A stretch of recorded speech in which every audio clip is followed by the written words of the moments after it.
Il y a de cela environ 2 ans, j'ai établi un classement de tous les films et dessins animés de la franchise Astérix. Je l'avais laissé volontairement ouvert afin de rajouter quelques mots sur le domaine des dieux 3D qui à l'époque n'était qu'un trailer. Mais je l'ai jamais vu au cinéma et j'ai laissé cette idée de côté jusqu'à aujourd'hui.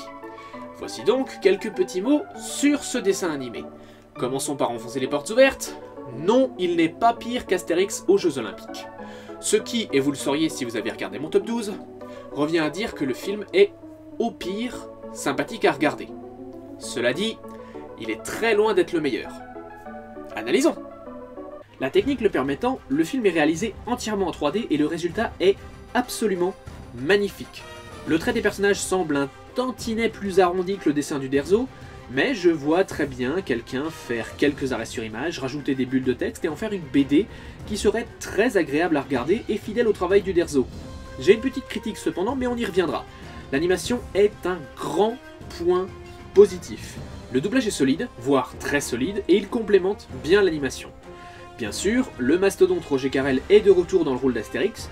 Pour le reste, il est peut-être de bon ton de dire que ce film a été réalisé par Alexandre Astier, parce que vous allez reconnaître certaines voix. Et si on colle aux Romains une bonne rapide générale? Anglégus, je te le répète, pour éviter les Gaulois, il faut travailler la nuit. Si je croise un civil romain dans la forêt, je lui lancerai un regard. Qui vient de boire le petit là? C'est quand même pas du jus de fraise? Et je peux comprendre que ça ne gêne presque personne, mais c'est la première fois que le fait de reconnaître tous ces acteurs a été pour moi une distraction.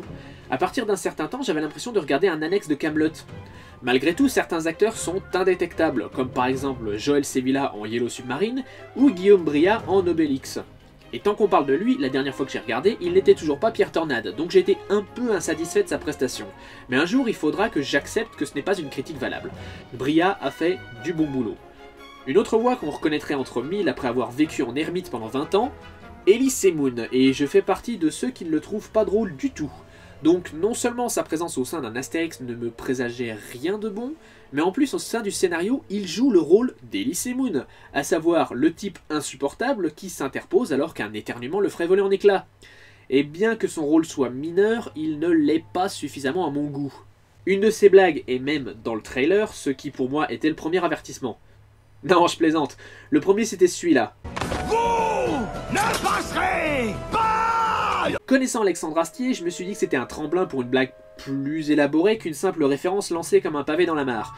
Et bien que je me sois trompé, cette blague n'est pas représentative du scénario dans son ensemble. Bien évidemment, le domaine des dieux 3D est adapté de la bande dessinée Le Domaine des Dieux.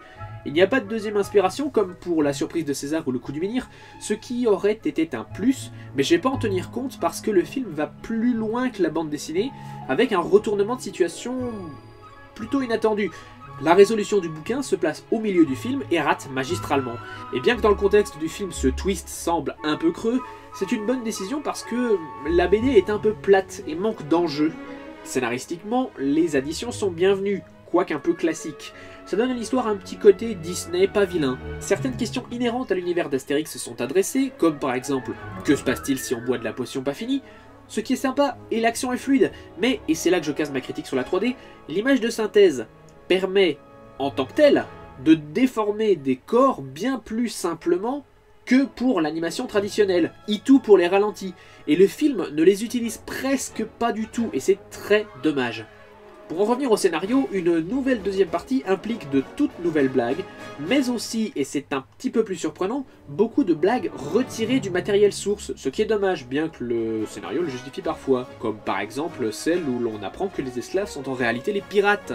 Toute la deuxième partie, affranchie donc du matériel source, est orchestrée par Alexandre Astier, ce qui rend d'autant plus décevant le fait que l'ensemble des blagues tombe à plat. De tout le film, une seule blague m'a fait rire aux éclats et c'est celle-ci. Tu sais quoi? Si quidem noqua ululatum aliquis non dormit. Esmelius takendum potius, swamnula verba takendum. Et celle-là, tu l'as pas volée. La majorité des blagues ne relèvent pas de la parodie mais de la référence, comme le « Vous ne passerez pas! » déjà montré dans le trailer. Ce n'est pas exactement créatif, c'est plutôt « Tu reconnais ça? Alors rigole parce que sinon t'en auras pas pour ton fric ». De plus, je me dois de remettre en question la créativité de tout le monde, jusqu'à la façon dont les personnages sont nommés. Je veux dire, Apple Juice? Vraiment? Vous avez rien de mieux en stock?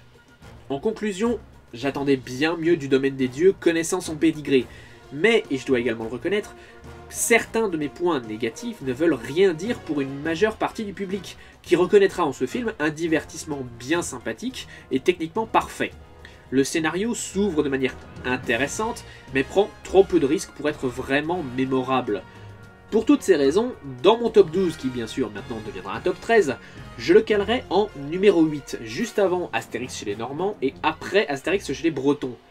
C'est un film qui mérite d'être vu au moins une fois et qui ravira la famille à Noël, mais dont le manque de prise de risque décevra, c'est certain. Un film sympathique, mais de loin pas mémorable.